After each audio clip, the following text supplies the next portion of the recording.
Es cierto que quiero empezar con una idea, y es que si en marzo del año 2025 nos tenemos que reunir aquí para hablar de la precariedad laboral y del abuso en la contratación temporal en el sector público, es que nuestro Estado de Derecho ha fracasado estrepitosamente, porque la directiva de la Unión Europea que tenía como objetivo paliar la precariedad laboral y ese abuso en la contratación temporal es de hace más de 25 años, desde el año 1999, y el tiempo que tenía España para transponer esa directiva, pues hace ya más de 23 años que concluyó.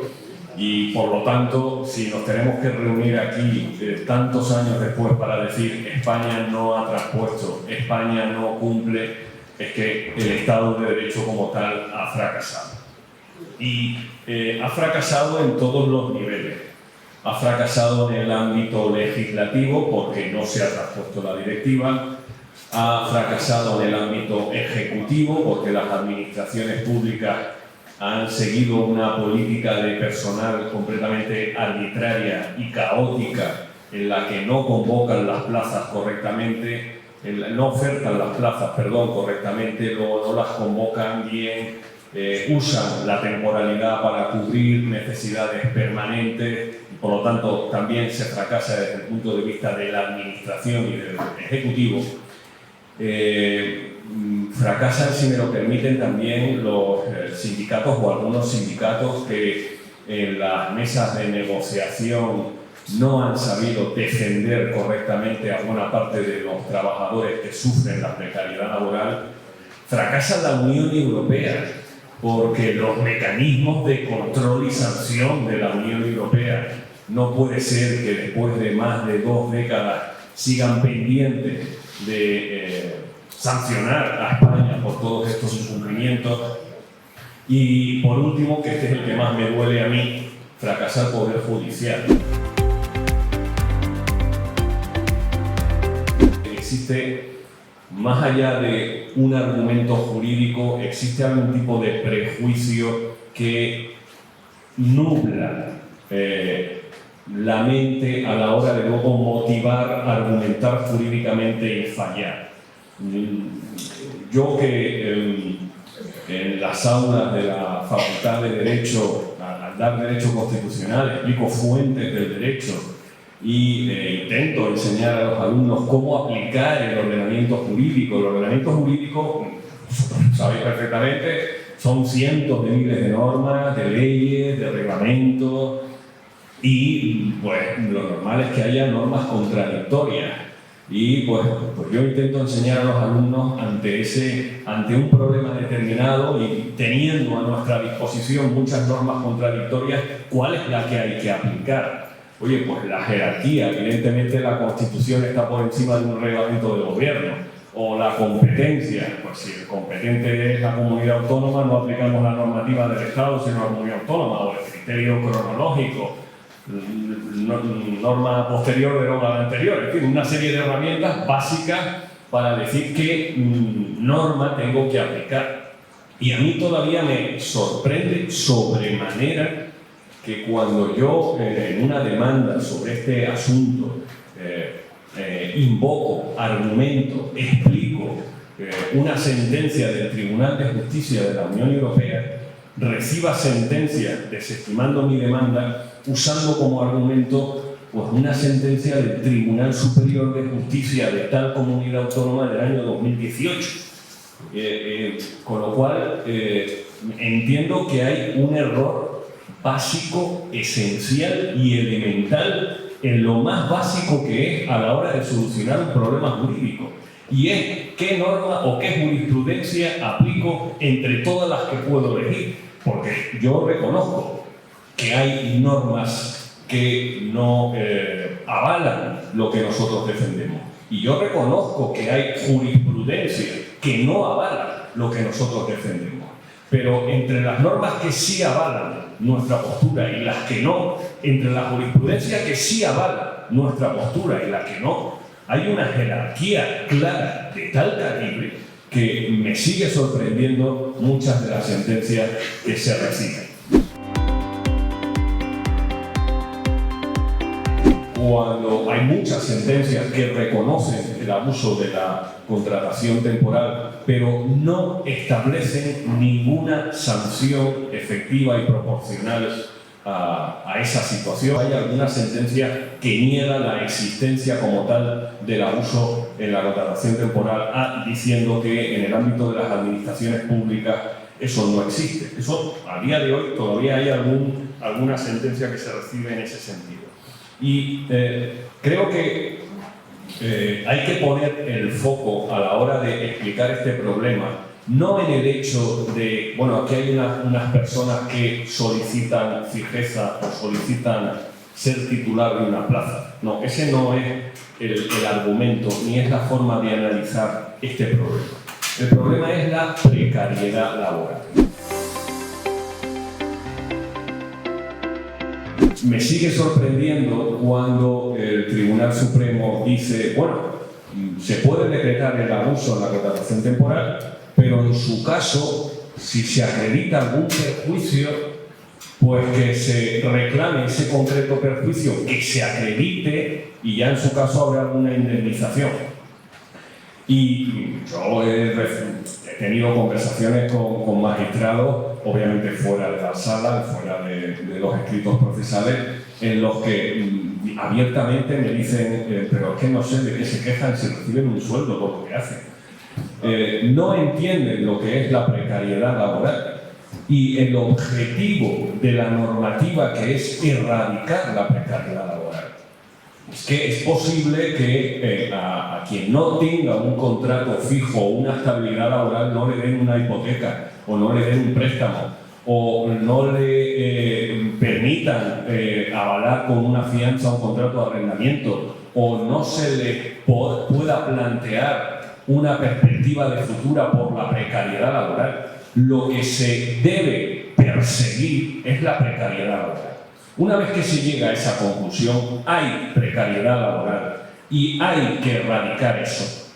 Y una vez que queda claro que hay que sancionar a quien promueve esa precariedad, en este caso la administración, y compensar a quien sufre la precariedad, en este caso el colectivo de interinos que lleva durante muchos años percibiendo esta situación, la solución creo que viene por sí sola.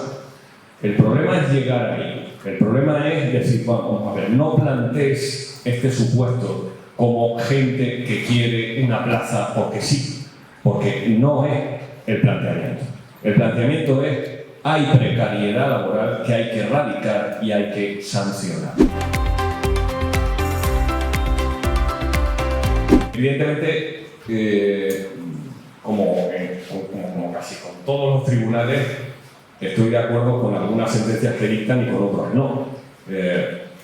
Creo que en este caso el Tribunal Supremo yerra flagrantemente en sus planteamientos y no me gustaría ser injusto, pero me da que dentro de ese prejuicio que se tiene ante el colectivo de interinos, que se les ve como un colectivo de interesados que quieren gratis una plaza, cuando ese no es el modo de enfocar el problema.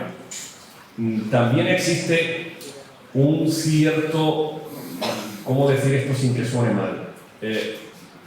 Problema de egos por parte del Supremo ante dos realidades que han puesto a esta institución en un lugar diferente al que tenía. El Tribunal Supremo, con la llegada del Tribunal Constitucional, y el Tribunal Supremo, con la llegada del Tribunal de Justicia de la Unión Europea, ha sido puesto en una situación que no era la que tenía antes de que existiera el Tribunal Constitucional y antes de que entráramos en el Tribunal de Justicia de la Unión Europea. Antes el Tribunal Supremo pues era el Supremo. Es decir, sus sentencias eran irrecurribles, sus pronunciamientos eran irrefutables. Eso cambia con la llegada del Constitucional. El Constitucional puede anular sus sentencias Bien es cierto que en caso de que exista una cuestión constitucional, y el Tribunal de Justicia de la Unión Europea puede imponer determinadas interpretaciones al Supremo. Y eso, pues hablemos claro, al Supremo no le gusta. En nuestra historia constitucional ha habido algún episodio de choques entre el Constitucional y el Supremo bastante sonados y bastante sonrojantes. No los voy a relatar, pero vamos, por poner solamente un ejemplo, cuando el Tribunal Supremo condenó a varios magistrados del Tribunal Constitucional y el Tribunal Constitucional recurrió en amparo ante sí mismo, fue uno de los planteamientos más absurdos que vivimos en este país. Y respecto del Tribunal de Justicia de la Unión Europea, el tema de los interinos no es el único en el que hay un pulso entre el Supremo y el Tribunal de Justicia de la Unión Europea. Las cláusulas suelo, el derecho a los consumidores. Es más, en el año 2015 se tuvo que reformar la Ley Orgánica del Poder Judicial para incluir un artículo que antes no existía, que es el artículo 4 bis, por la especial resistencia que había en el Poder Judicial a acatar las resoluciones del Tribunal de Justicia de la Unión Europea. Durante muchos años, el Tribunal Supremo ha tenido una postura de resistencia flagrante a lo que viene del Tribunal de Justicia de la Unión Europea. No sé si por una forma de entender el concepto de soberanía nacional, lo ignoro, pero este es un hecho objetivo. Ante determinadas sentencias del Tribunal Constitucional que anulaban esas sentencias del Supremo y establecían que suponía una vulneración del derecho a la tutela judicial efectiva el hecho de que el Tribunal Supremo no aplicara la normativa europea con la preferencia que tiene, se tuvo que reformar la Ley Orgánica del Poder Judicial y se estableció un nuevo artículo 4 bis para decir lo que en principio estaba claro, que era que los jueces tienen que aplicar obligatoriamente las sentencias del TJUE conforme vienen dictadas desde este organismo de la Unión Europea. De tal manera que yo soy de los que defiende que cuando no se aplica bien una normativa europea o no se aplica bien una normativa o una jurisprudencia del TJUE, no solamente se está incumpliendo el ordenamiento jurídico comunitario, se está incumpliendo el ordenamiento jurídico interno español. El artículo 4 bis de la Ley Orgánica del Poder Judicial ahora mismo es bastante papel mojado, pero existe, está vigente y yo desde luego lo invoco siempre que puedo en cada una de mis demandas y mis recursos. Yo me intento forzar, siendo conocedor de cuál es la postura del Supremo, cuando estoy en sala ante determinados jueces de lo contencioso, de hacerles entender que no están obligados a seguir al Supremo, que están obligados a seguir al TJUE.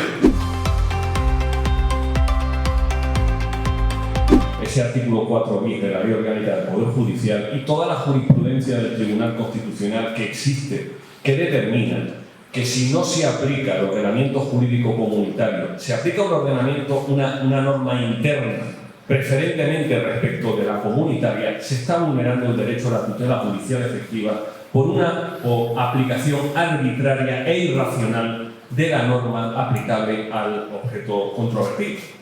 Y por lo tanto, aquí no estamos hablando solamente de cuidado que podemos vulnerar el derecho de la Unión Europea, cuidado que estamos vulnerando el ordenamiento jurídico interno español.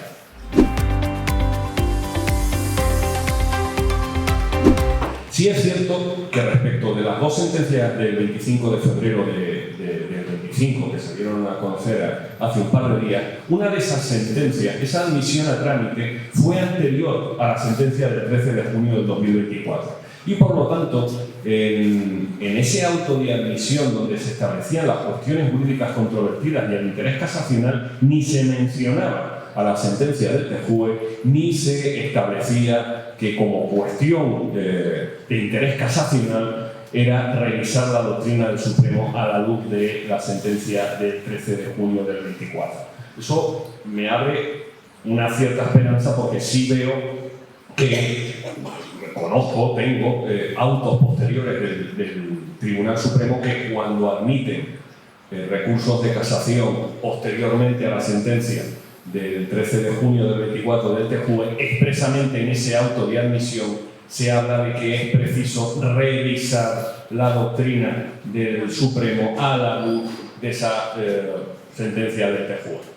Pese a ello soy pesimista, pero bueno, ese dato me parece que es relevante y que se tiene que poner sobre la mesa. Se menciona a la sentencia del 13 de junio del 24 en dos aspectos. Primero, para decir que conforme a la normativa comunitaria es correcto que el tratamiento de las relaciones de trabajo del sector privado y del sector público no sean exactamente iguales, que bueno, esto lo podemos admitir, no hay ningún problema en ese sentido. Y dos, para decir que en ningún caso el TJUE obliga a la fijeza como sanción al abuso de la contratación temporal, lo cual, expresado en eso, con esa estricta literalidad, es correcto.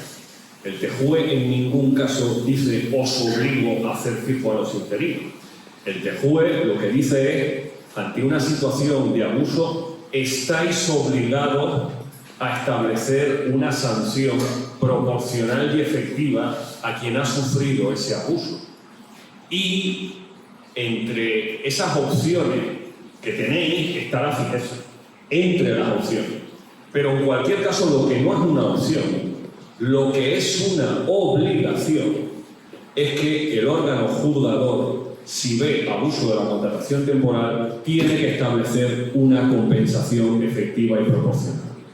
Tendrá dentro del abanico de posibilidades la fijeza como una de esas sanciones. Pero en cualquier caso, si llega a la conclusión de que la fijeza no la va a escoger, lo que sí tiene que hacer es establecer una sanción efectiva y proporcional. No puede, no debe establecer una sentencia en la que simplemente proclame esa situación de abuso y punto final. Eso, que es lo que se está dando en muchas sentencias, es una flagrante vulneración del ordenamiento jurídico interno y comunitario. Voy a meterme obviamente sobre el tema de si efectivamente la fijeza vulnera la Constitución y si la coletilla usada por el TJUE en su sentencia del 13 de junio de que la fijeza es una posibilidad, salvo que vaya contra el régimen, puede ser un obstáculo a seguir defendiendo con rigor que la fijeza es una opción posible. En mi opinión, no hay ningún problema constitucional en este sentido. Y voy a intentar explicar. Evidentemente, el artículo 23 y el 103 de la Constitución hablan de la igualdad, mérito y capacidad para el acceso a la función pública. Es correcto que lo haga, es bueno que lo haga, y así tiene que hacerse. Pero, aquí no estamos hablando de gente que quiere entrar en la función pública sin igualdad y mérito de capacidad. Aquí estamos hablando de un colectivo que ya ha entrado en la función pública. Es decir, si se está en abuso de la contratación temporal es porque se llevan lustros, décadas ejercitando las funciones propias de la función pública. Esa gente no es que quiera entrar en la función pública. Esa gente es que ya ha entrado en la función pública. Con temporalidad, pero ya ha entrado. Y a mi modo de entender, el Tribunal Supremo y muchos tribunales hacen una errática y errónea interpretación de lo que dice el 23 y el 103 de la Constitución, porque tal y como lo están aplicando, para ellos la igualdad, el mérito y la capacidad no está para acceder a la función pública, sino está para acceder a la estabilidad en ese puesto de trabajo. Centrado así, la Constitución no dice eso. La Constitución no dice eso. La Constitución dice que efectivamente tiene que haber igualdad, mérito y capacidad para el acceso a la función pública. El acceso, sea con la condición de funcionario fijo o funcionario de carrera y por lo tanto con estabilidad, o sea por la vía de la contratación temporal, del interino, en cualquier caso sin estabilidad. Cuando se accede, se tiene que acceder a través de un proceso con igualdad, mérito y capacidad. Pero tal y como lo están aplicando el Supremo en muchos tribunales, está significando la Constitución esa igualdad, mérito y capacidad para lo que sirve es para garantizar estabilidad. Y eso, insisto, no es lo que dice la Constitución. Es más, la Constitución no se acaba en el artículo 23 ni en el artículo 106. Hay más artículos de la Constitución.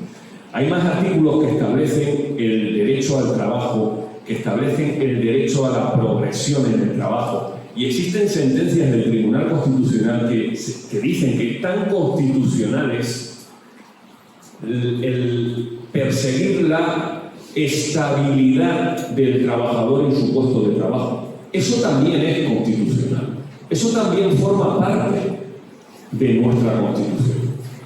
Y por lo tanto, esa forma de decir, bueno, es que si quieren estabilidad tienen que pasar por la igualdad, mérito y capacidad. Ni la letra de la Constitución dice eso, ni su espíritu persigue esos objetivos. Lo que persigue el espíritu constitucional es que efectivamente los trabajadores progresen y tengan estabilidad en sus puestos de trabajo. Las perspectivas de futuro, como se ha apuntado por alguien que ha intervenido, efectivamente unas están en el ámbito legislativo, unas están en el ámbito del cambio de las normas. En estos momentos se está tramitando en las Cortes Generales unas iniciativas para la reforma de la ley de la función pública. Hay presentadas una serie de enmiendas por algunos grupos parlamentarios. Algunas van en la línea de la figura del fijo con plaza extinguir, que existe ya en el artículo 87 de la ley 40/2015 del sector público. Otras van por la vía de hacer un nuevo proceso selectivo excepcional, aprendiendo de los errores de la ley 2021 para no repetirlos. En fin, hay algunas perspectivas. Lo que sí me sorprende es que ninguna de las enmiendas diga vamos a transponer la directiva de una vez.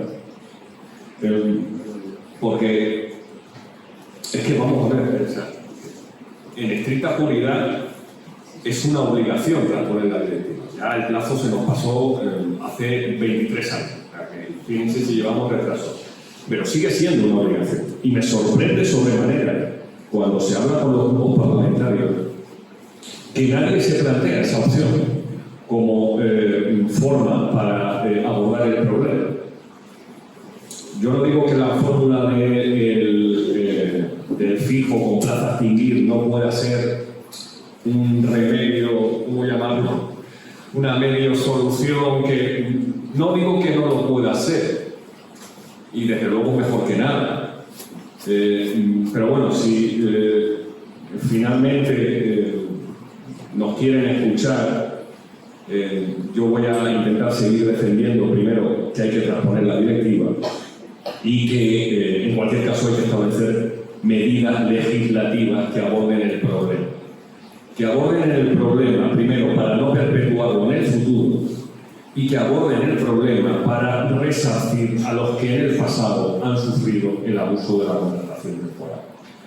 En eso estamos, no sé hasta dónde llegaremos o qué pasará con esas enmiendas o qué saldrá al final, porque obviamente al final eso hay que votarlo en el Congreso de los Diputados y si no se tiene mayoría, por mucho que se presenten enmiendas, pues quedarán en nada, pero esa labor la estamos haciendo y por lo menos lo vamos a intentar. En el ámbito judicial,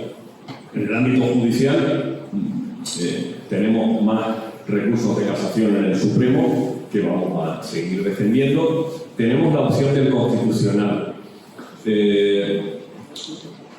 que yo desde luego estoy dispuesto a abordar. Ya tengo algún recurso de amparo pendiente de admisión y lo que sea que tenga que producirse en el futuro, porque sí es cierto que existe una doctrina reiterada del Tribunal Constitucional referente a que cuando un juez no aplica correctamente la elección de la norma correcta para solucionar el litigio y expresamente ante la primacía de la Unión Europea, está vulnerando la Constitución en el derecho a la tutela judicial efectiva que tienen esos ciudadanos que acuden a los tribunales a que sus sentencias estén motivadas correctamente. Y esa es una vía que desde luego tenemos que explorar. Y es cierto, para ser plenamente honesto, que el requisito de la especial trascendencia constitucional que tiene el recurso de amparo se está aplicando de una forma, no sé si denominarlo arbitraria, pero desde luego muy errática y que no asegura el resultado, pero desde luego se tiene que